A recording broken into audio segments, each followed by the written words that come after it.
Amen. Donc ce matin, nous allons avancer. Je bénis le Seigneur qui nous a donné la révélation sur la plénitude de la foi.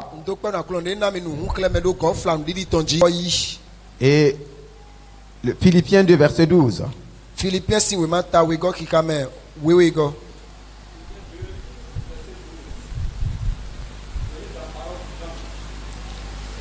vous de même, mes frères, soyez obéissants. Vous l'avez toujours été lorsque j'étais parmi vous. Maintenant que je suis loin, continuez à suivre mes instructions. Menez à bonne fin, dans le saint respect de Dieu, le salut qui vous a été donné. Traduisez-le en actes. Traduisez-le en actes. Ainsi, mes frères bien-aimés, comme vous avez toujours obéi, mettez en œuvre votre salut avec crainte et tremblement. Non seulement comme à ma présence, mais bien plus encore, maintenant que je suis absent. Bien plus encore, maintenant que je suis absent. Donc ce que nous recevons doit être traduit en acte. C'est ça la foi. Ce qui n'est pas traduit en acte ne relève pas de la foi. Et ce matin, le verset 8.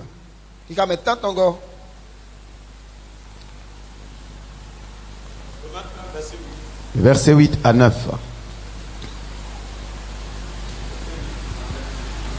Je vous dirai d'abord que partout où je vais, j'entends parler de votre foi.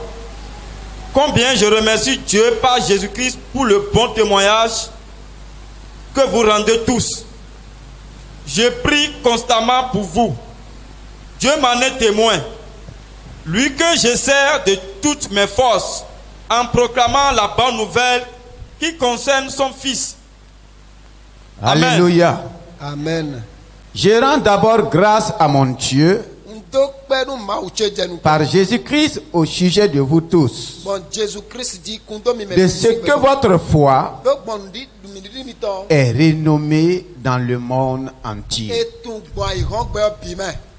De ce que votre foi est renommée dans le monde entier. Les bien-aimés frères de Rome, que nous appelons les Romains. L'apôtre Paul a eu ce constat. Et il a commencé à rendre grâce à Dieu. Il dit, je rends grâce à mon Dieu. Parce qu'en regardant votre vie et votre marche de tous les jours, nous entendons partout dans le monde les témoignages de votre foi. Voici un peuple qui a travaillé par la foi, qui a fait voir et manifester la foi dans le Seigneur, à tel point que dans le monde entier, on parlait de la foi des Romains. Est-ce que nous sommes là? On parlait de leur... Vous avez une foi de renommée mondiale. Une foi de renommée mondiale. Partout dans le monde, on parle de votre foi. Et les Romains n'ont pas hésité, effectivement, à envahir le monde. C'est-à-dire, le siège de la religion est où? C'est où? C'est où? C'est en Rome. C'est au Vatican. C'est pourquoi Satan est parti faire quoi? Installer quoi? Son siège. Ce n'est pas Dieu seulement qui cherche des hommes de foi. Satan aussi en cherche. C'est pourquoi il y en a aussi qui croient. Ils ont placé leur foi dans le diable, dans la puissance des ténèbres.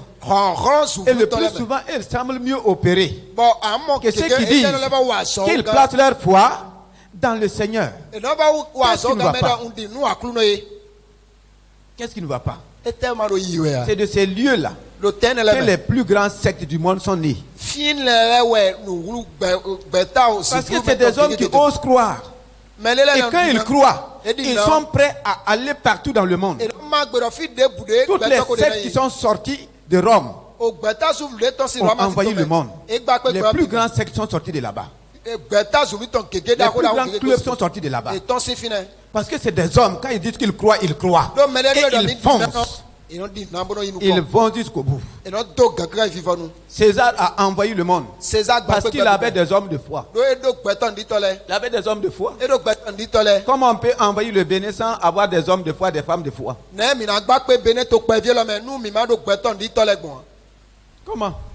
Comment l'évangile peut envahir le Bénin? La vraie évangile, je veux dire. S'il n'y a pas d'hommes et de femmes de foi. Paul dit, je rends grâce à Dieu parce que vous avez une foi de renommée mondiale. Toi, ta foi est de quelle renommée? Dans ton quartier, on parle de ta foi.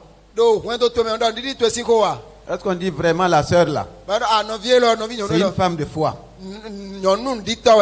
Et quand on dit qu'un homme est un homme de foi, c'est par rapport à sa vie. C'est par rapport à son quotidien. C'est par rapport à ses actes. C'est par rapport à ses manières de faire.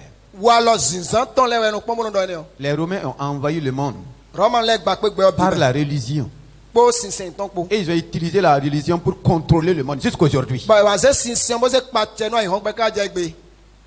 Il y a des pays, pour élire le président, si le pape n'est pas d'accord, le président ne sera pas élu. Pas seulement en Europe, même en Europe. En Asie, en Amérique. Si le pape dit non, vous allez voir la mafia derrière. Tout. Par le pouvoir de la religion. La religion utilise quoi? La force ou bien la foi? La force. La foi? On dit croyance religieuse, non?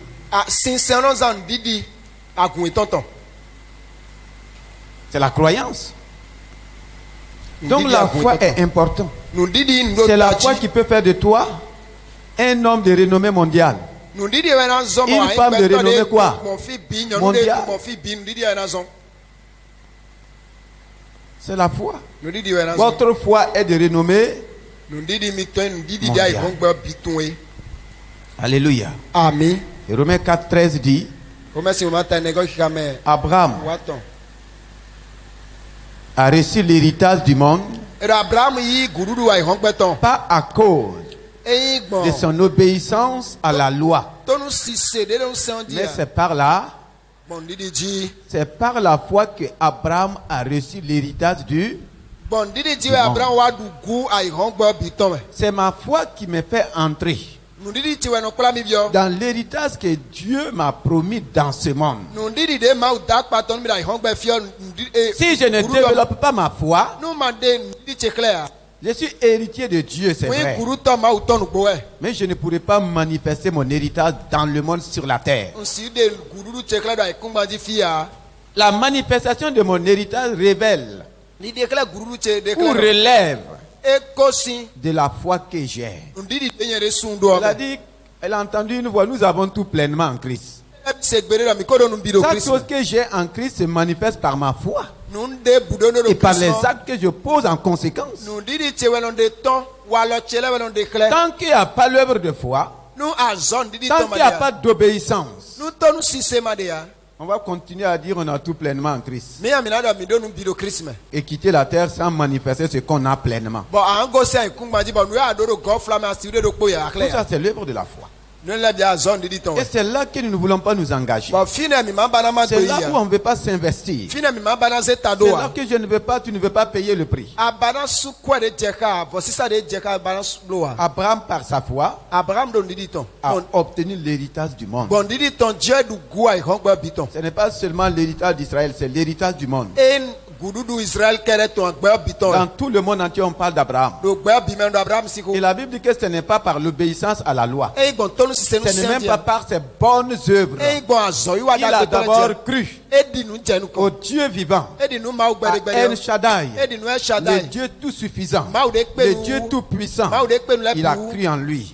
Et il s'est engagé à marcher selon ce qu'il a dit. Quand il a dit Abraham va offrir ton fils, Abraham a dit maintenant je crois. Je crois que tu appelles les choses qui ne sont pas. Je peux m'engager. Pourquoi tu ne t'engages pas? Toi, tu ne t'engages pas tant que tu ne vois pas. Toi, tu ne bouges pas tant que tu ne vois pas. Tant qu'on ne te donne pas l'argent, tu ne t'engages pas. Ils n'ont pas reçu l'argent avant de s'engager. Ils n'avaient pas de salaire. Ils n'avaient rien. Ils avaient la parole. Et ils marchaient selon la parole. Ils fonçaient selon la parole. Ils agissaient selon la parole. Et la parole mettait en œuvre, révélait, manifestait tout ce dont ils avaient besoin. Nous sommes bloqués par les choses que nous voyons. Et souvent, tant qu'on ne voit pas, on ne bouge pas. Ça, ce n'est pas l'œuvre de la foi. On dit nous vivons, non selon la vue, mais selon quoi?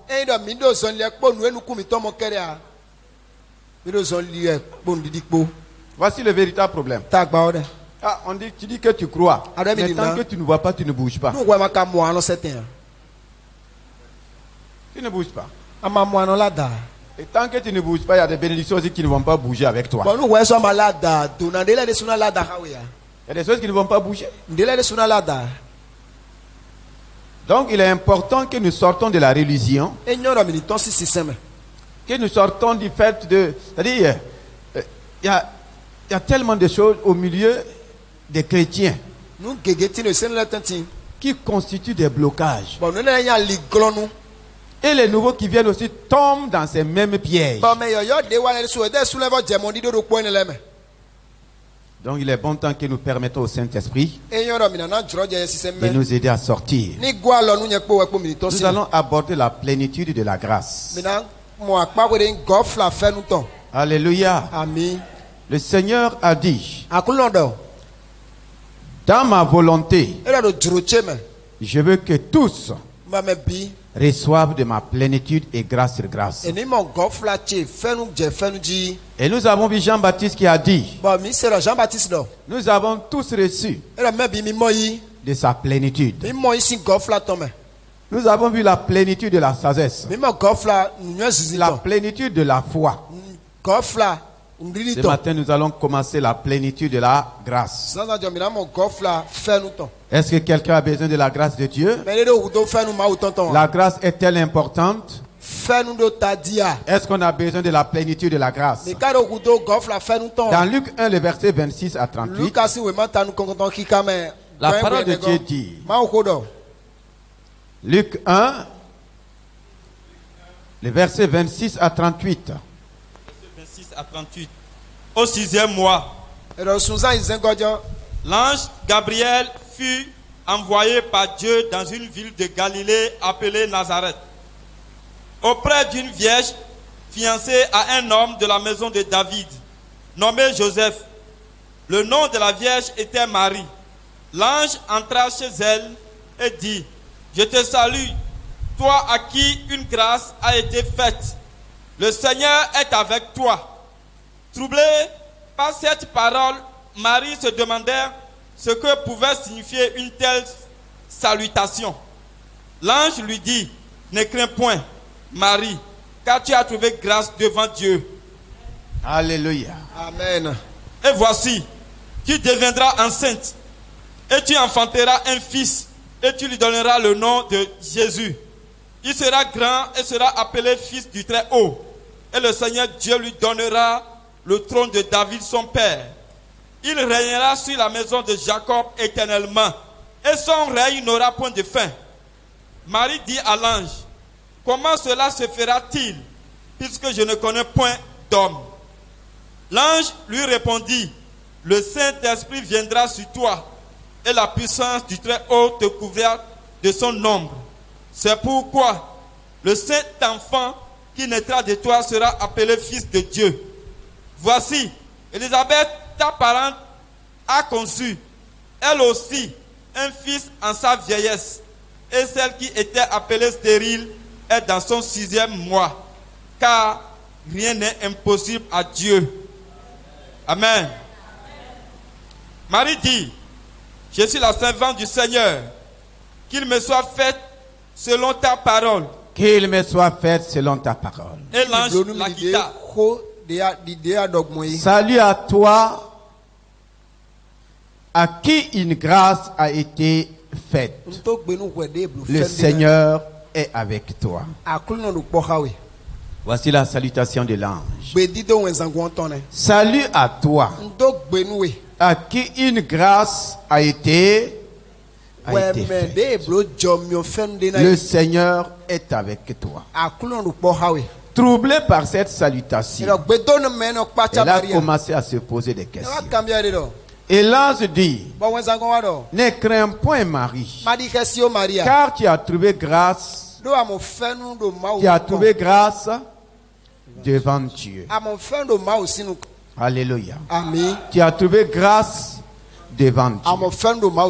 Et je dis toujours, tu ne trouveras pas avec Dieu ce que tu ne cherches pas avec lui. Si elle a trouvé grâce devant Dieu, c'est qu'elle a cherché la grâce de Dieu. La Bible dit qu'elle était fiancée à un homme, reconnaissant que le mariage n'était pas simple. Elle a commencé à demander la grâce de Dieu pour son mariage. Elle a commencé à chercher la grâce de Dieu pour son mariage. Dieu ne donne pas quoi que ce soit à un homme si cet homme ne lui demande pas ou ne cherche pas la chose. Si tu ne cherches pas la grâce de Dieu, la grâce de Dieu ne se tournera jamais vers toi. Tu peux dire, Dieu est mon Père, il est le Père de grâce, mais est-ce que tu cherches vraiment la grâce? Marie l'a trouvé parce qu'elle cherchait la grâce. Et quand elle a trouvé la grâce, la grâce va commencer à faire des choses humainement impossibles. La plénitude de la grâce est importante pour chacun de nous. L'ange dit, tu deviendras enceinte. Il dit, tu es le seul sur la terre qui ne sait pas qu'un homme ne peut pas tomber enceinte sans relation avec, qu'une femme ne peut pas tomber enceinte sans relation avec un homme. Mais là où la grâce rentre, l'ange va lui dire, si Dieu te dit, ma fille, mon fils, je te fais grâce, tu as trouvé grâce, il n'y a rien qui soit impossible que Dieu ne peut pas faire dans ta vie. Je crois que tu as bien compris. Quand Dieu dit qu'il m'a fait grâce, qu'il t'a fait grâce, il n'y a rien d'impossible que Dieu ne peut pas réaliser dans ma vie. La grâce de Dieu dans ma vie ouvre toutes les portes à toutes les réalisations divines. Ah oui. La grâce de Dieu dans la vie d'une femme ouvre toutes les portes à tout ce qui semble impossible. Elle dit, je n'ai pas de relation avec un homme. La grâce de Dieu va au-delà des relations humaines. Ce n'est pas seulement dans l'enfantement. Ce n'est pas seulement dans l'enfantement qu'il faut avoir des relations pour avoir une solution. Beaucoup disent, Je n'ai pas de relation dans tel service pour avoir du travail là-bas. Je n'ai pas quelqu'un là-bas pour m'aider à avoir du travail. Je n'ai pas quelqu'un là-bas pour m'aider à avoir quoi? Ce que j'ai besoin. Comme Marie l'a dit, je n'ai pas de relation. Je ne connais pas quelqu'un. Je ne connais pas un homme là-bas. Je ne connais pas une femme là-bas. Là-bas, il faut connaître quelqu'un. Sinon, ton dossier ne passe pas. Sinon, tu ne peux pas avoir d'enfant. Tu ne peux pas avoir de travail. Tu ne peux pas avoir ci. Tu ne peux pas avoir ça. Parce que tu ne connais pas quelqu'un là-bas.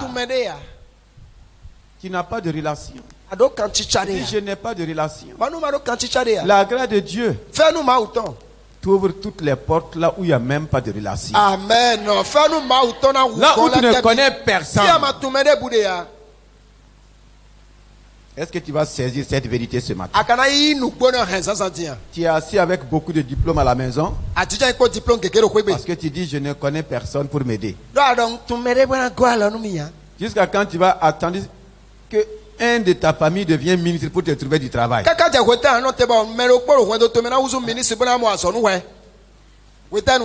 Est-ce que dans le programme de Dieu, il y a quelqu'un de ta liée là qui sera ministre?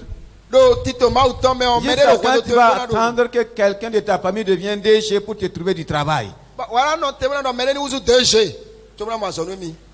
Ou bien tu ne sais pas que c'est toi le prochain DG? Amen. Tu ne sais pas que c'est toi le DG de ta famille? Tu ne sais pas que c'est toi le ministre de ta famille? Amen. Alléluia. Amen. Est-ce que tu peux chercher et trouver ce que tu as déjà?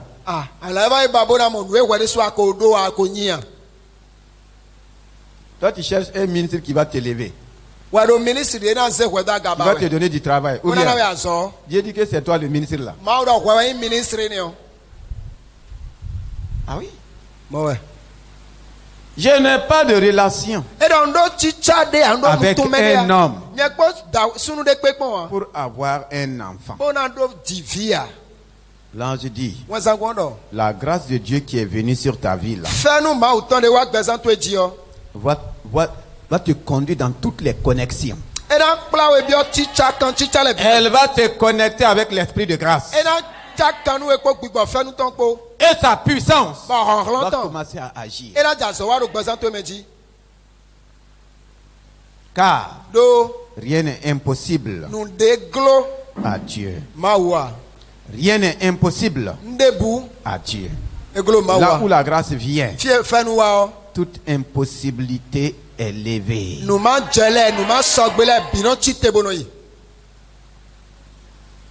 Vous avez vu ce que la grâce de Dieu a fait à la Vierge Marie? Vous voyez la position que Marie occupe aujourd'hui à cause de la grâce de Dieu? L'ange a bien précisé. Ce n'est pas parce que tu es meilleur à toutes les jeunes filles d'Israël. C'est simplement par grâce. C'est simplement. C'est par grâce. Et aujourd'hui, Satan veut séduire les gens. Une grâce a été accordée. Est-ce qu'une grâce a été accordée aujourd'hui? Tu dois faire plus que Marie. Effectivement, Marie a reçu la grâce. Elle a mis au monde quoi? Le Fils de Dieu. Mais toi aujourd'hui, avec la même grâce, tu peux mettre au monde pas un seul Fils de Dieu, des fils, des millions de fils de Dieu. Et maintenant au ciel, Dieu dira vraiment, ma fille qui a su opérer avec ma grâce. Elle a reçu la grâce. Elle a mis au monde le Fils de Dieu. Toi aujourd'hui avec la même grâce, tu peux mettre dans le royaume, tu peux faire sortir du monde des fils et des filles de Dieu. En toi, elle sera grande plus que toi. Et par sa position, je ne dis pas non. Elle a mis au monde le Fils de Dieu. Et aujourd'hui, chaque jour, il y a des fils de Dieu qui naissent. Qui les met au monde? Qui les met dans le royaume? C'est ceux qui ont reçu aussi la grâce. Vous l'admirez qu'elle a reçu la grâce. Est-ce qu'elle est encore sur la terre? Qui doit faire naître maintenant les filles de Dieu aujourd'hui? C'est qui? Il faut attendre Marie. Elle doit revenir. C'est toi à qui une grâce aussi a été accordée. Mais est-ce que tu sais ça? Est-ce que tu le sais? Tu ne le sais pas. Tite 2, le verset 11 à 13. Qu'est-ce que la grâce me permet de faire? Je veux que le Saint-Esprit nous aide. Aujourd'hui, nous pouvons faire plus que nos dévanciers. Parce que Dieu nous a donné plus que eux. Et d'ailleurs, nous avons pris ce que Dieu les a donnés. Et nous avançons avec. Et chaque fois, Dieu ajoute. Tite 2, le verset 11. Car la grâce de Dieu, source de salut pour tous les hommes. La grâce de Dieu, source de salut pour tous les hommes, a été manifestée. La grâce de Dieu, source de salut pour tous les hommes. Alléluia. Voici la source du salut. Et quand on parle du salut, c'est tout ce que Dieu a pour les hommes sur la terre. Il dit, il n'y a pas de source. Il y a une seule source. C'est la grâce. La grâce de Dieu, source de salut pour tous les hommes, a été manifestée. Manifestée pour qui? Pour tous les hommes. C'est la grâce qui est la source de tout ce dont tu as besoin. Si j'ai besoin de quelque chose avec Dieu, si je ne prends pas le chemin de la grâce, je n'accéderai jamais à la chose. Tout est grâce. La grâce de Dieu pour ta guérison. La grâce de Dieu pour ta délivrance. La grâce de Dieu pour toutes choses dont tu as besoin, j'ai besoin avec Dieu. La grâce c'est la source pour tous les hommes. Et la Bible dit qu'elle a été manifestée. Maintenant, cette grâce qui est la source du salut, est-ce que nous la saisissons? Nous nous arrêtons seulement. Je suis sauvé par la grâce de Dieu. Si je suis sauvé par la grâce de Dieu, je dois vivre par la grâce de Dieu. Je dois marcher par la grâce de Dieu. Je dois fonctionner par la grâce de Dieu. Et vivre par la grâce de Dieu, c'est quoi? Ce n'est pas faire les choses et tolérer. Ah, je compte sur la grâce de Dieu. Vivre par la grâce, ce n'est pas vivre dans le péché. Ce n'est pas vivre dans la médiocrité. Qui comprend vivre par la grâce? La grâce est la source. Et le verset qui suit dit, elle nous enseigne à renoncer à l'impiété et aux convoitises mondaines et à vivre dans le siècle présent selon la sagesse, la justice et la paix. Alléluia. Amen. La grâce nous relie à la sagesse de Dieu. Ah oui. Elle nous enseigne. Qu'est-ce qu'un enseignement? La grâce de Dieu nous enseigne à faire quoi? À renoncer. À renoncer à l'impiété. La grâce de Dieu, c'est la capacité que Dieu me donne de vivre dans la victoire sur le péché. Ce n'est pas un moyen pour pécher et venir demander Dieu, fais-moi grâce. C'est la capacité qui te permet, jeune homme, de renoncer à l'impureté. Si tu reconnais la grâce de Dieu dans ta vie, tu ne peux pas vivre dans l'impureté. Et chaque jour, c'est repentance, pardon. La grâce de Dieu te garde pur jusqu'au mariage. Comme on l'a appelée Vierge Marie. On n'a pas dit qu'elle a connu des hommes avant de se marier, donc on n'allait pas l'appeler Vierge. Voici pourquoi on dit que la grâce lui a été accordée. La grâce l'a permis de se garder pur jusqu'au mariage. Alléluia. Amen. Et la grâce de Dieu te donne, t'enseigne, te dit. Quand on dit enseigner là, c'est te révéler ce qui est bon, ce qui n'est pas bon. La grâce te dit ici là, ça c'est pas bon. Ici c'est pas bon. Mais comment je vais faire? Non, je te donne la capacité. Si tu t'appuies sur la grâce de Dieu, tu verras la capacité de Dieu. Devant chaque situation, tu dis Seigneur, j'ai besoin de ta grâce. Il ne faut pas tomber dans la chose et te lever maintenant dire à Dieu, je veux la grâce. Fais appel à la grâce avant l'action. Elle t'enseigne. Elle m'enseigne à vivre dans le siècle présent selon la volonté de Dieu. Voici pourquoi on dit que Marie a obtenu grâce. Elle a trouvé quoi? Grâce. Et cette grâce l'a gardée.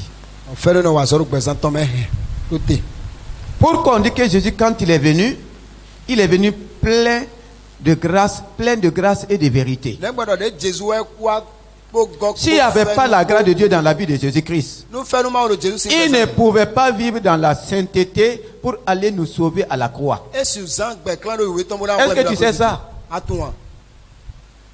Si nous acceptons la même grâce, nous devons pouvoir vivre dans cette sainteté. Oh Seigneur, aide-moi par ta grâce. Devant le péché, fais appel à la grâce de Dieu. Et elle te donnera la capacité de renoncer. La grâce me donne la force de renoncer. Je vais aller faire le mal. Fais appel à la grâce. Elle va te donner la capacité de renoncer au mal. Je vais aller mentir. Fais appel à la grâce. Pourquoi tu veux mentir? Elle te donnera la capacité de ne pas mentir. Tu vas aller voler. Tu veux tromper. Fais appel à la grâce. Elle te donnera la capacité de ne pas voler, de ne pas tromper. Tu veux voler pourquoi? La grâce dit tu n'as pas besoin. Fais confiance en Dieu. La chose que tu n'as pas, tu veux aller voler là. Dieu peut te donner ça sans que tu ne passes par le vol. Donc ce n'est pas la grâce de Dieu. Qu'est-ce que la grâce de Dieu ne peut pas me donner? Qu'est-ce qu'elle ne peut pas faire?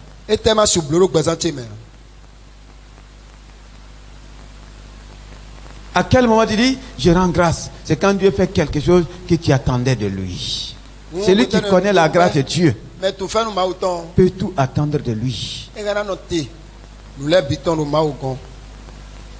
Nous vivons en l'envers par rapport à la grâce. Pour beaucoup d'entre nous, la grâce fonctionne quand on a péché. La grâce fonctionne quand on a. Tu ne sais même pas que la grâce peut t'empêcher d'aller au péché avant de faire recours à la repentance. La grâce te donne la capacité.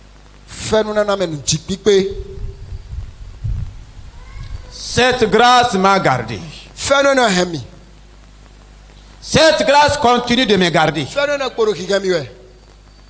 Un homme de Dieu qui fait fi de la grâce de Dieu sera renversé par le péché. Il n'y a pas quelqu'un qui dit j'ai la... Souvent quand je regarde certaines personnes ici, ils bafouillent la grâce de Dieu. Et après maintenant, ils voient les conséquences. La grâce de Dieu t'enseigne à renoncer. Tu sais qu'en prenant ce chemin-là, tu sais là où tu vas aller tomber. Mais tu dis non. À comme je suis homme de Dieu là, j'ai la force. Les hommes de Dieu qui vont prendre des jeunes filles, ils ne sont pas mariés, hein? Ils prennent des jeunes filles dans leur maison, sous prétexte qu'ils veulent les aider. Bon, comme je suis pasteur, je ne peux pas tomber dans l'impureté. Et ces mêmes pasteurs sont tombés dans l'impureté. Tu es pasteur tout le temps avec les jeunes filles. Tu as ta femme. Et tu ne peux pas tomber. Ah non, comme je suis pasteur. Non, ah bon? Le péché connaît pasteur. Faut faire attention. Elle t'enseigne. Elle t'enseigne à beaucoup de choses. Vous savez, ce séminaire-là, le Seigneur est en train de nous dire des vérités. Ce n'est pas un séminaire. Depuis qu'on a commencé, vous avez vu tant d'offrandes ici. Vous avez vu tant d'offrandes depuis le premier jusqu'aujourd'hui. Vous avez vu tant d'offrandes. Ce n'est pas pour de l'argent. Nous ne faisons pas les séminaires pour de l'argent. C'est pour édifier le peuple de Dieu. C'est pour bâtir, c'est pour équiper les saints. C'est ça le but de nos séminaires. C'est pas pour gagner de l'argent.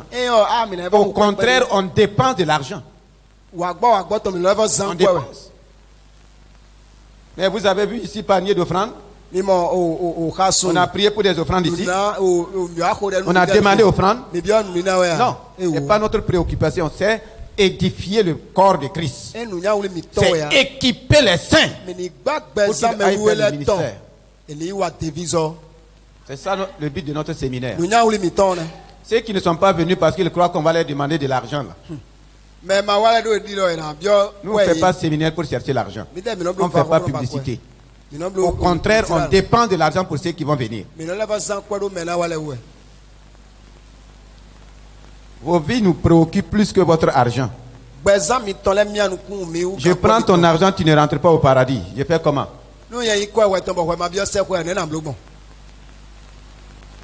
C'est équiper nos vies. Nous donner des bagages spirituels pour que nous puissions opérer dans le monde et devant les situations. C'est ça le but du séminaire. La grâce de Dieu nous enseigne, termine. En attendant la bienheureuse expérience. C'est le verset 13 que je lis comme ça. En attendant la bienheureuse expérience et la manifestation de la gloire du grand Dieu. C'est la grâce de Dieu qui me permet de marcher jusqu'à attendre l'enlèvement. Alléluia. Même pour être enlevé, il faut la grâce de Dieu.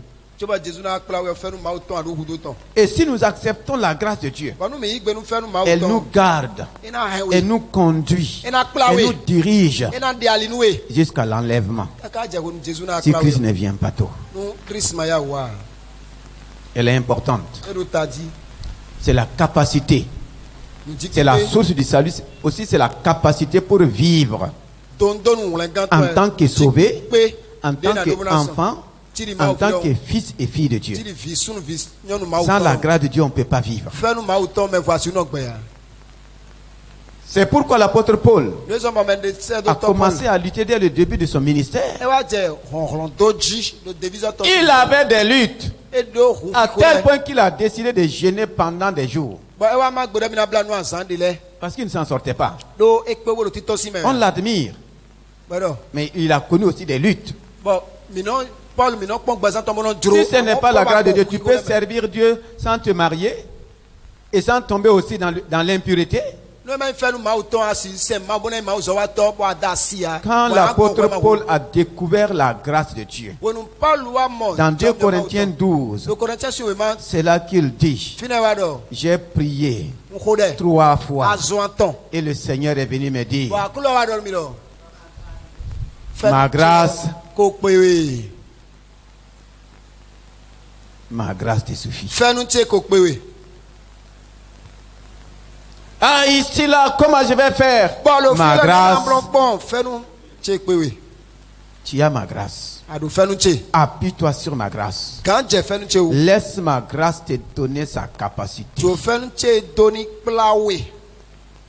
C'est pourquoi David dit. David dort. La grâce. Fais-nous. La grâce et le bonheur m'accompagneront. Il a décidé de ne pas marcher un seul jour sans la grâce. Le bonheur et la grâce. Il a décidé, il sait ce qu'il a connu dans le passé. Il ne connaissait pas la grâce de Dieu. Il a vu les conséquences. Quand il a reçu la révélation de la grâce, il dit, oh Dieu, que le bonheur et la grâce m'accompagnent. La grâce ne t'accompagnera pas et tu vas aller tomber dans un trou. Non, quand la grâce t'accompagne, c'est elle qui ouvre les portes devant toi.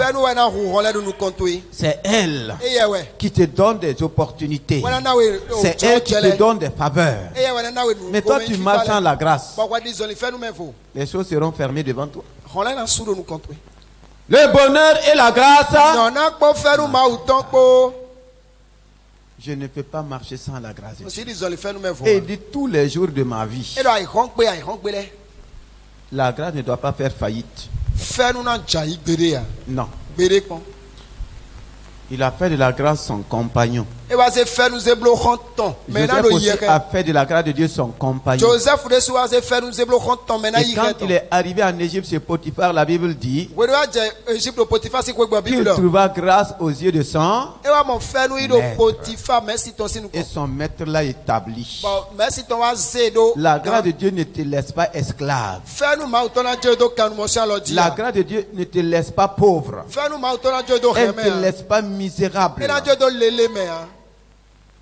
Son maître l'a établi. Un esclave établi. Et la grâce de Dieu va le conduire jusqu'au trône de l'Égypte. Jusqu'au trône. La grâce de Dieu était avec cet homme. Parce qu'il reconnaissait la grâce de Dieu. Il cherchait la grâce de Dieu. Et la grâce de Dieu l'a accompagné. La grâce de Dieu, comme la parole l'a dit, c'est la source de tout. C'est la source de tout. La foi n'est pas sans la grâce. Alléluia. Nous sommes sauvés par le moyen de la foi. Nous sommes sauvés par grâce par le moyen de la foi. La foi est la source. La grâce est la source du moins. Maintenant, la foi est le moyen.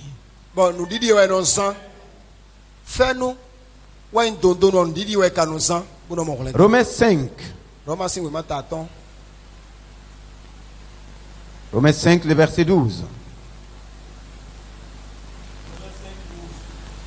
12 à 20. C'est pourquoi, comme par un seul homme, le péché est entré dans le monde. Par un seul homme, le péché est entré dans le monde. Et par le péché, la mort, et qu'ainsi la mort s'est étendue sur tous les hommes. La mort s'est étendue sur tous les hommes. Parce que tous ont péché. C'est pourquoi tous doivent mourir. Car jusqu'à la loi, le péché était dans le monde. Or, le péché n'est pas imputé quand il n'a point de loi. Cependant, la mort a régné depuis Adam jusqu'à Moïse. Même sur ceux qui n'avaient pas péché par une transgression semblable à celle d'Adam. Verset 15. Mais il n'en est pas du don gratuit comme de l'offense. Car si par l'offense d'un seul, il en est beaucoup qui sont morts, à plus forte raison la grâce de Dieu et le don de la grâce venant d'un seul homme Jésus-Christ ont-ils été abondamment répandus sur beaucoup. Et il n'en est pas du don comme de ce qui est arrivé par un seul qui a péché. Verset 17. Si par l'offense d'un seul, la mort a régné par lui seul, à plus forte raison, ceux qui reçoivent l'abondance de la grâce et du don de la justice règneront-ils dans la vie par Jésus-Christ lui seul. Alléluia. Amen. Mais il n'en est pas du don gratuit comme de l'offense. Or, si l'offense d'un seul homme, si par l'offense d'un seul homme, il en est beaucoup qui sont morts, à plus forte raison la grâce de Dieu et le don de la grâce venant d'un seul homme. Le péché est venu par un seul homme. La grâce aussi est venue par qui? Par un seul homme. Mais regardez ce que le péché a fait.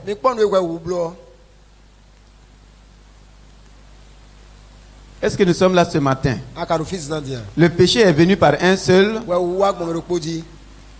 Si nous connaissons ce que le péché fait, nous allons comprendre ce que la grâce fait. La grâce est le revers du péché. C'est la grâce que Dieu a envoyée pour se venger du péché. On dit que le péché est venu par un seul et a étendu sa domination sur tous les hommes. Regardez ce que le péché fait. Quelles sont les conséquences du péché? La mort seulement? La malédiction. La maladie seulement? Non.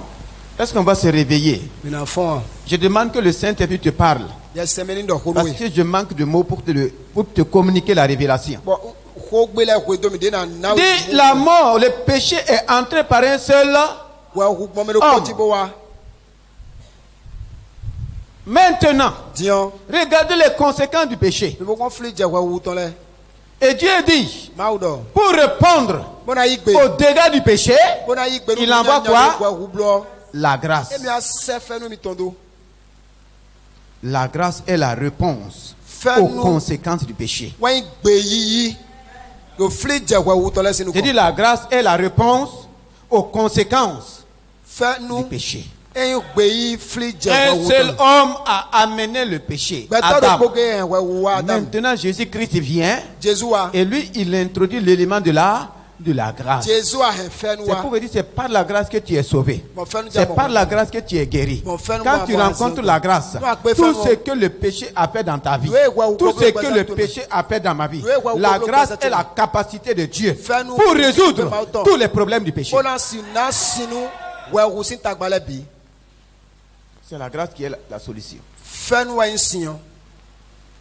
Par un seul homme, le péché est entré. Et nous voyons ses conséquences. Nous voyons ses destructions. Maintenant, si nous permettons que par Jésus-Christ, la grâce aussi entre. Si par Jésus-Christ, je reçois la grâce de Dieu, elle va réparer tout ce que le péché a détruit. Elle va relever tout ce que le péché a renversé. Elle va ressusciter tout ce que le péché a tué.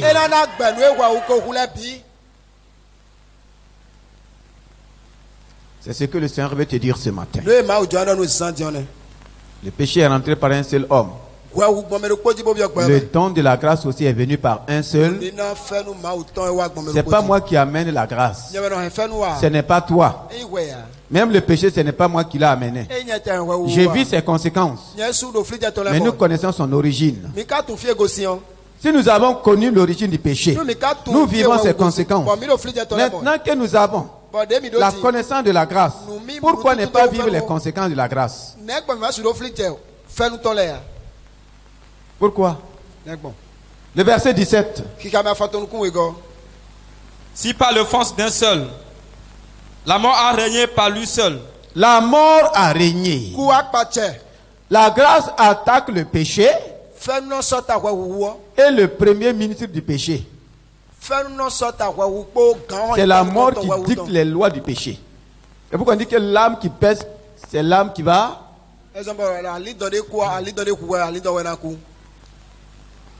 Si par l'offense d'un seul, la mort a régné par lui. La mort a régné par l'offense. À plus forte raison, ceux qui reçoivent quoi? L'abondance de la grâce. L'abondance de la grâce et du don de la justice régneront-ils dans la vie par Jésus-Christ lui seul? Veux-tu renverser le règne de la mort? Bien-aimé, tu veux renverser le règne de la mort? Tu veux renverser le règne du péché? On dit par l'offense d'un seul homme, la mort a régné. La mort règne par l'offense d'un homme. Il dit maintenant, ceux qui reçoivent quoi? L'abondance de la grâce. Qu'est-ce qu'ils vont faire? Ils vont mettre à combien de rois sur la terre? À combien de rois? Ceux qui règnent par le péché et ceux qui règnent par l'abondance. Tu es dans quel règne? Est-ce que tu règnes par l'abondance de la grâce? Montre-moi ton courant de règne. Tu règnes dans quel domaine? La grâce te permet de régner dans quel domaine? Jeune homme, la grâce te permet de régner dans quel domaine? Il y en a qui règnent par le péché. Et le Seigneur dit, ceux qui reçoivent l'abondance de la grâce, eux aussi doivent faire quoi? Ils doivent régner. Donc, le péché ne doit pas régner dans la vie de celui qui a reçu quoi? L'abondance de la grâce.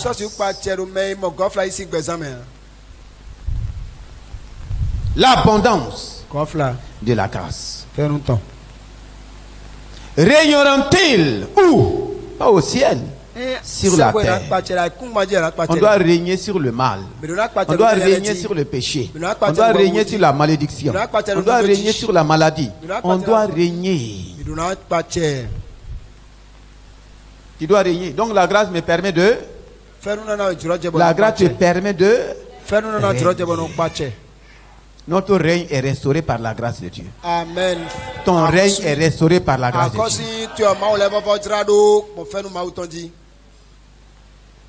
Le péché ne régnera plus sur toi.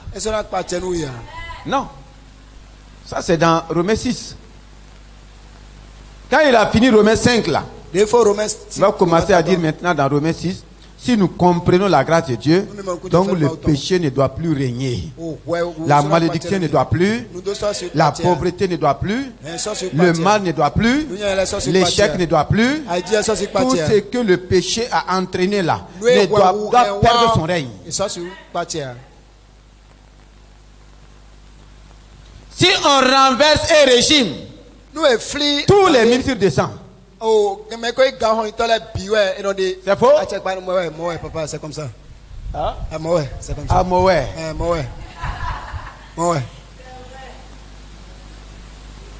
Que tu veux ou pas?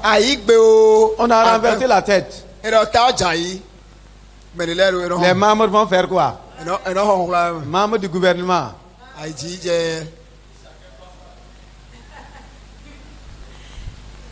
Chacun libère le bureau. C'est ce que le Seigneur a fait. Le péché a régné depuis Adam. Et la Bible dit jusqu'à Moïse. Maintenant quand Christ est venu, lui il a amené la grâce pour renverser le règne du péché, le règne de la mort. Et il dit ceux qui reçoivent l'abondance de la grâce doivent régner sur la terre par Jésus-Christ, lui seul. Doivent régner. C'est pas moi seul qui dois régner. Tu dois régner. Elle doit régner. Chacun doit régner dans le domaine que Dieu lui donne. Tu ne dois pas envier le règne de quelqu'un. À chacun son règne. C'est pour dire que nous sommes des rois et des sacrificateurs. Par quel moyen? Par le moyen de la de la grâce divine. Est-ce que quelqu'un est réveillé ce matin? Est-ce que quelqu'un reçoit? Partout, tu dois proclamer le règne de la grâce. Maman, au marché, quel que soit ce que tu fais, ici c'est moi qui règne. Si on a besoin du roi, on n'a qu'à venir me voir. Même si les hommes ne voient pas ma couronne, Dieu sait qu'il m'a établi ici comme roi. Dans les affaires, tu dois régner. Dans ton secteur d'activité, tu dois régner. La grâce de Dieu te permet de régner. Ceux qui reçoivent. Mais souvent, les gens pensent que c'est de l'histoire. Quand j'écoutais ces messages pour la première fois, effectivement, je ne comprenais pas d'abord. Est-ce que l'homme là n'exagère pas? Quand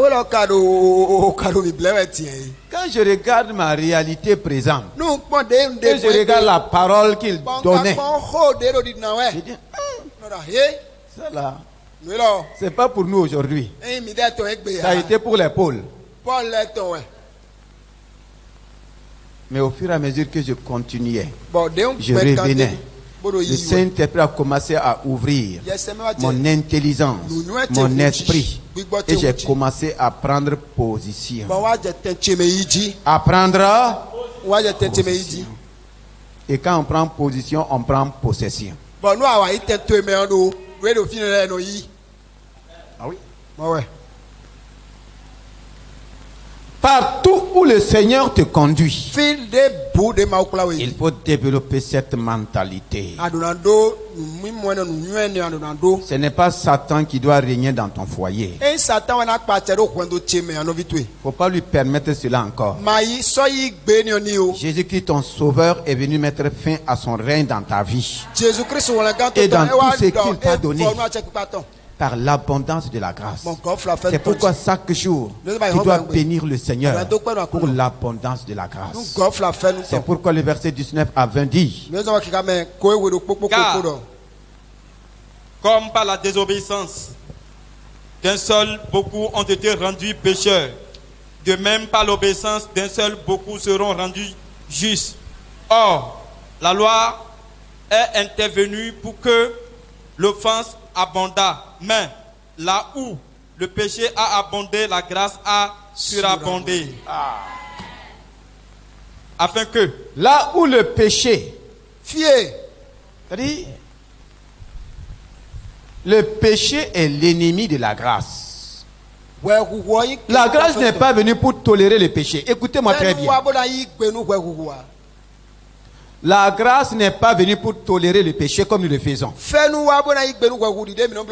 Le péché est l'ennemi de la grâce. Là où le péché a abondé, la grâce fait quoi?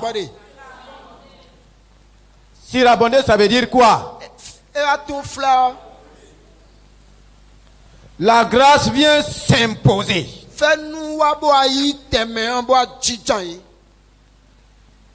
Là où le péché a régné, quand la grâce vient, elle fait quoi? Elle renverse et elle s'impose. Il ne faut pas te flatter pour dire là où le péché a abondé et tu continues aussi à abonder dans le péché. Ce n'est pas ça. Non. La grâce vient contre le péché. Ce n'est pas pour encourager le péché. C'est la grâce qui a renversé le péché de son trône. Et si nous refusons la grâce, le péché va continuer à régner. Et toi, tu continues tout le temps à demander pardon. Et Satan aime ça.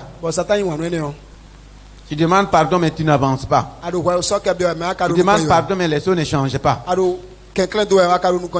Là où le péché a abondé, la grâce a surabondé. La grâce vient prendre le dessus sur le péché. C'est ce que ça veut dire. La grâce prend toujours le dessus sur le péché. Laisse la grâce prendre le dessus sur le péché. Il ne faut pas tolérer le péché sous prétexte que nous sommes sous la grâce. Il ne faut pas vivre dans le péché sous prétexte que tu es sous la grâce n'est pas venue pour que je continue de vivre dans le péché. Elle est venue pour renverser le péché et pour m'établir, pour t'établir. Là où le péché régnait, la grâce te dit non, péché tu ne vas plus régner. Maintenant j'ai choisi mon roi. Le roi de la grâce c'est qui? C'est moi. Il a renversé le péché pour que moi je règne. Ceux qui reçoivent la grâce, l'abondance de la grâce, vont régner sur la terre. Vont régner sur la terre. Ce n'est pas pour régner comme des politiciens, non. Nous devons régner pour donner la vie. Nous devons régner pour sauver. Nous devons régner pour libérer. Nous devons régner pour réconcilier les gens avec Dieu. Nous devons régner pour relever ceux qui sont tombés. Nous devons régner pour que le monde voit que notre Dieu est un Dieu de grâce, un Dieu qui pardonne. C'est ça l'abondance de la grâce. Hébreux 12, le verset 15. Veillez. Oui, le verset 15. La Bible déclare: veillez à ce que nul ne se prive de la grâce de Dieu. Veillez à ce que nul ne se prive de la grâce de Dieu. Donc quelqu'un peut se priver de la Tu peux te priver de la grâce de Dieu. Et tu vas faire comment? Veillez. C'est ce pourquoi nous travaillons. Je ne veux pas que tu sois privé de la grâce de Dieu. Je ne veux pas que quelqu'un soit privé de la grâce de Dieu. Si tu es privé de la grâce de Dieu, il n'y a rien du salut qui va se manifester dans ta vie. Tu ne peux pas régner. On va régner sur toi. Tu ne peux pas dominer. On va dominer sur toi. C'est pour te veiller. Pasteur, veillez à ce qu'aucun membre dans votre église ne soit privé de là. Ne passez pas tout le temps à condamner les gens. Prêtez-leur quoi? Veillez. Je dois veiller pour que la grâce de Dieu te soit abondamment communiquée. Je dois veiller pour que tu saches que ta vie là, c'est une vie de grâce. Je dois veiller pour que tu saches que le salut, la source du salut, c'est quoi? C'est la grâce de Dieu. Frère, quand tu reçois la grâce de Dieu, tu dois veiller pour ne plus être privé. Tu dois veiller. Christ nous a fait grâce. Il nous a donné la grâce. Je dois veiller pour ne plus être privé. C'est ce que la Bible dit. Veillez. Veillez. Donc, je n'ai pas reçu la grâce de Dieu, c'est fini. Je dois veiller. Si on me dit de veiller sur quelque chose, c'est que la chose est importante. Et si je perds la chose, je peux tout perdre. Si je perds la grâce, je perds tout.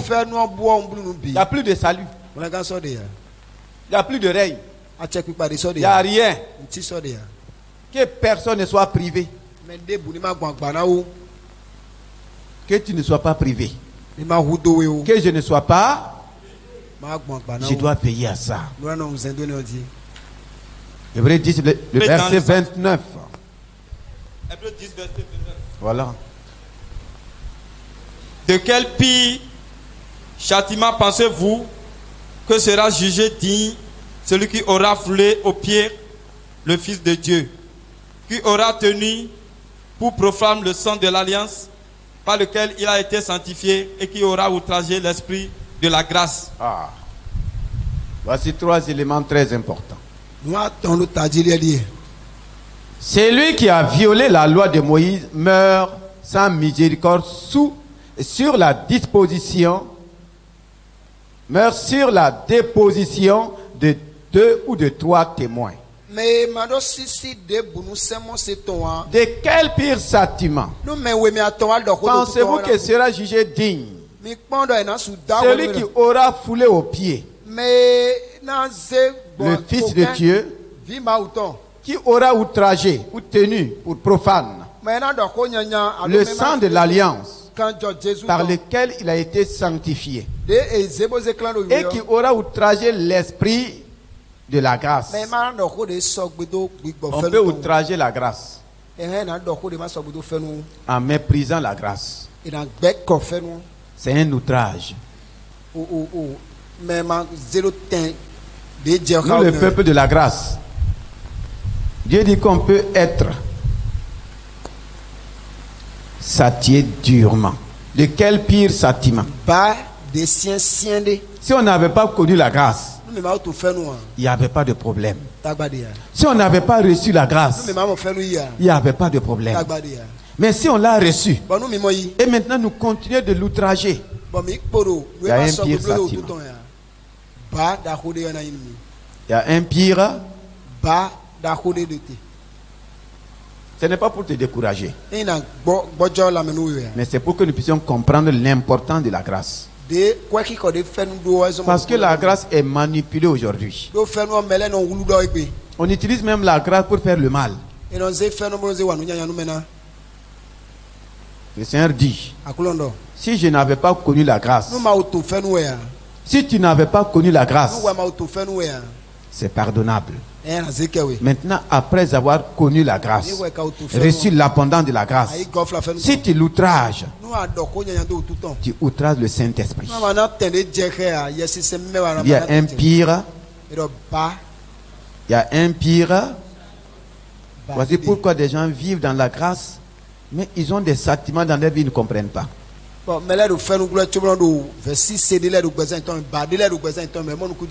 y a un outrage à quelque part. On se trompe à quelque part.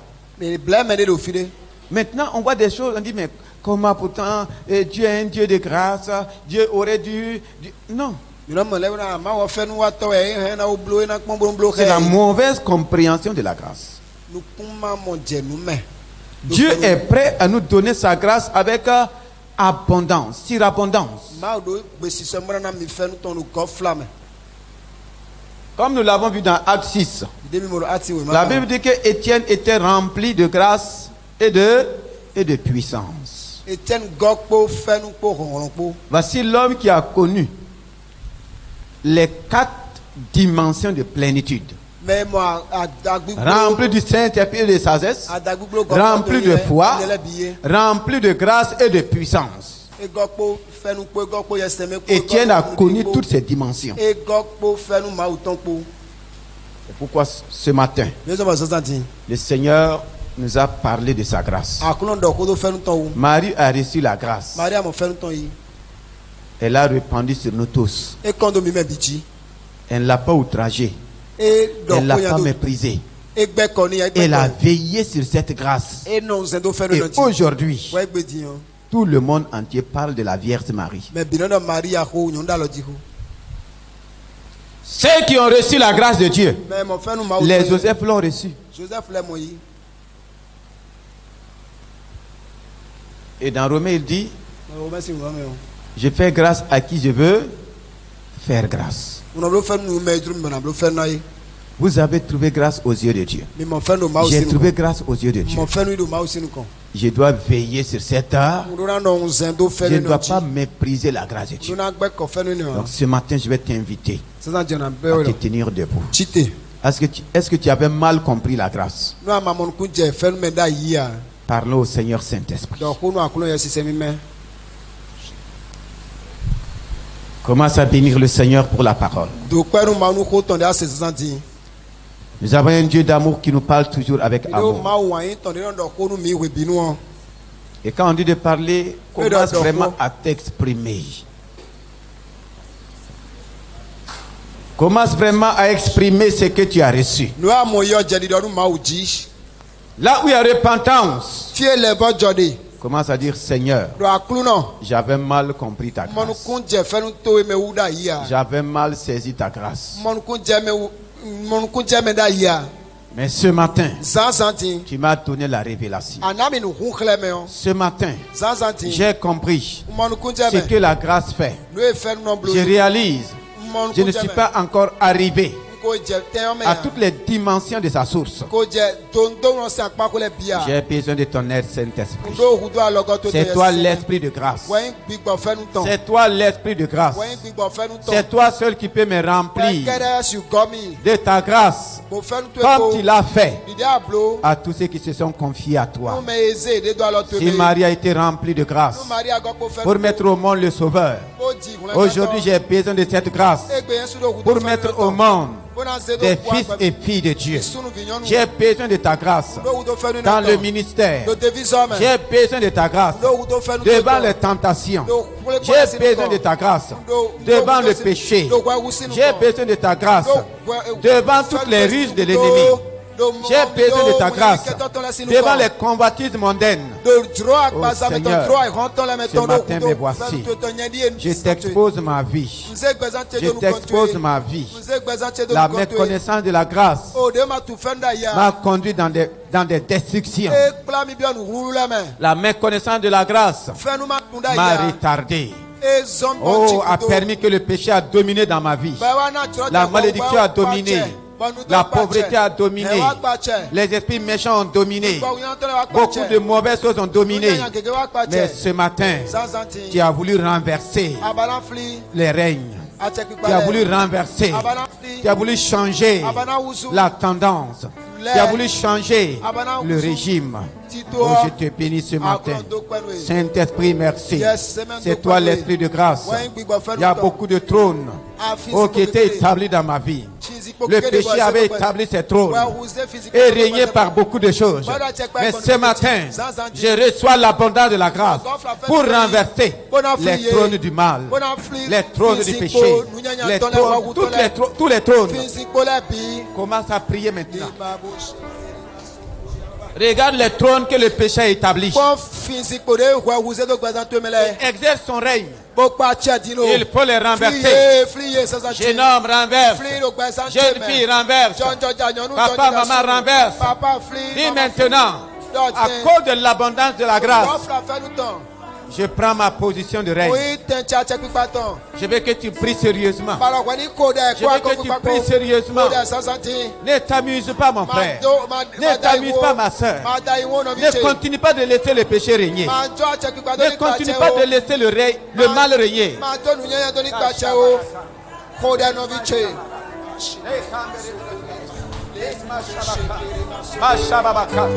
Ce matin, je renverse tout trône de péché, tout trône de mal, trône de malédiction.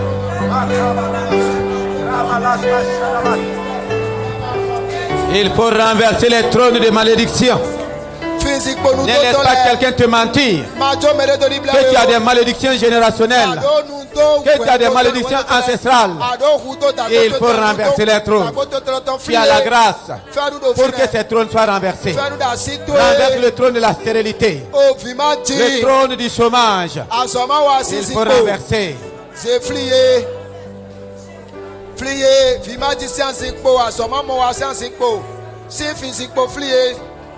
Oh Seigneur, je renverse, Seigneur.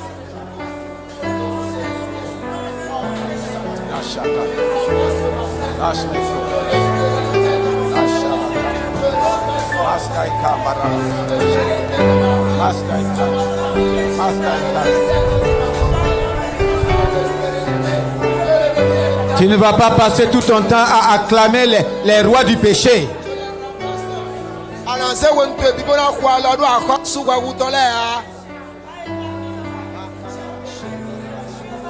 Tu as laissé ton trône au péché et tu acclames ceux qui règnent par le péché. Il faut renverser les choses.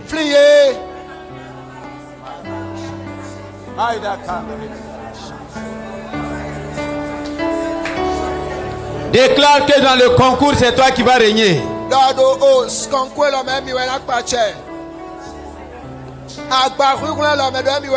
Dans ton domaine.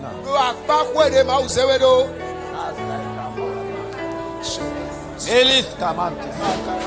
Lerias Perias Karabashakanda. Aire konda yaba. Ay kamere venos maçta. Elias.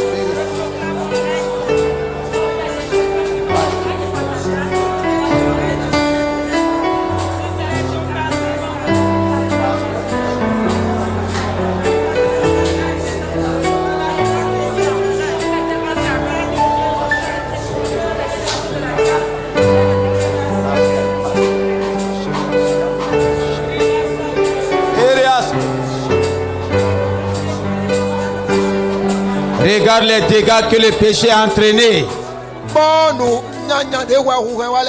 Oh, dis Seigneur, je reçois l'abondance de la grâce pour restaurer les dégâts du péché, pour restaurer les ravages du péché.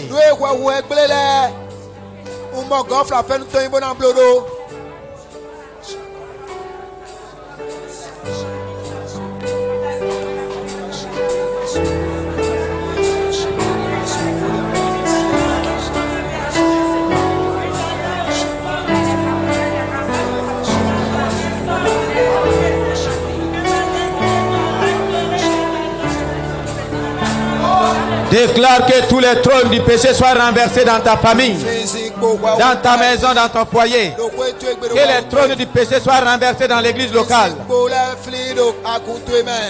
Que la grâce prenne le règne. Je te dis le règne à la grâce de Dieu.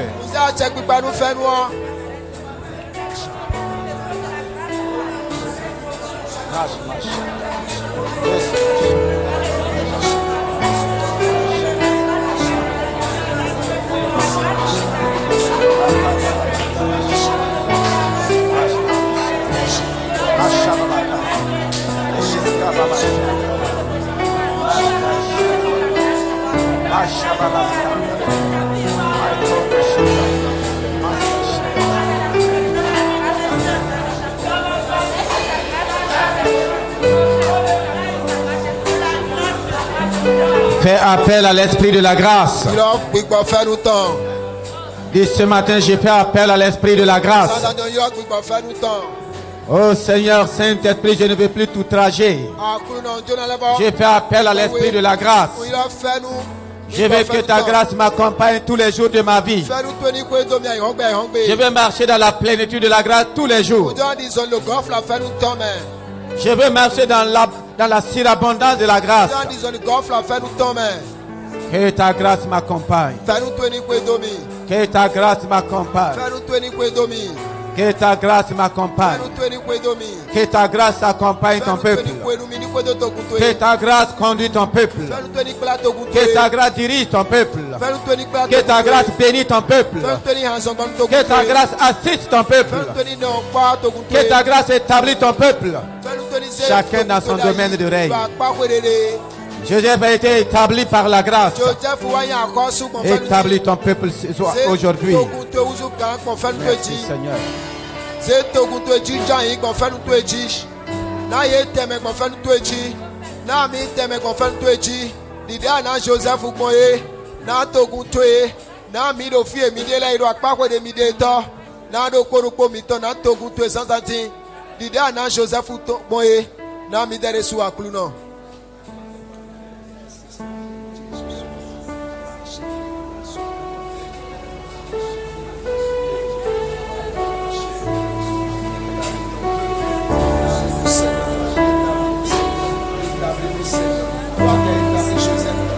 Ta grâce a établi Joseph. Ta grâce m'établit ce matin. Ta grâce m'établit. Par sa grâce, je vis. Par sa grâce,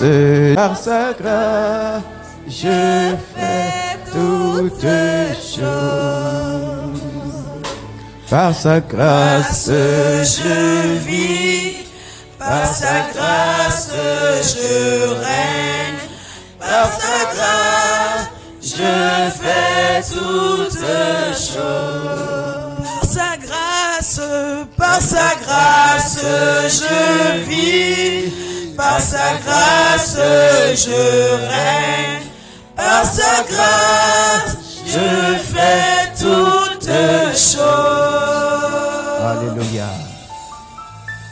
Lèvons-nous mais vers le Seigneur.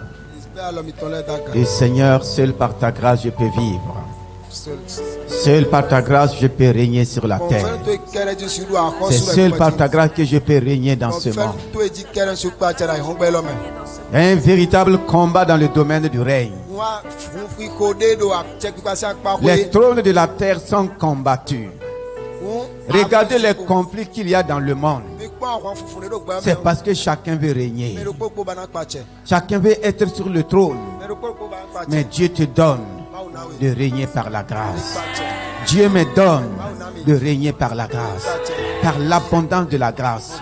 Excellent Père de gloire, je te bénis parce que ce matin, nous avons cru à ta parole que tu as libéré pour nos vies. Merci merveilleux Saint-Esprit. C'est toi l'Esprit de grâce qui déverse l'abondance de la grâce dans nos vies. Tu nous conduis dans la plénitude de la grâce pour nous donner de régner sur cette terre, de régner dans ce monde. Oh Père, nous te rendons grâce parce que tu nous as fait grâce. Nous te bénissons, nous te célébrons dans le merveilleux nom de Jésus-Christ. Merci parce que tu as comblé ton peuple. Merci parce que tu as déversé toutes les provisions de la grâce dans la vie de ton peuple que nous sommes. Nous sommes des responsables qui marchent par ta grâce, qui règnent par ta grâce, qui te servent par ta grâce, qui fait toutes choses par ta grâce. Reçois la gloire et la louange dans le merveilleux nom de Jésus-Christ. Amen.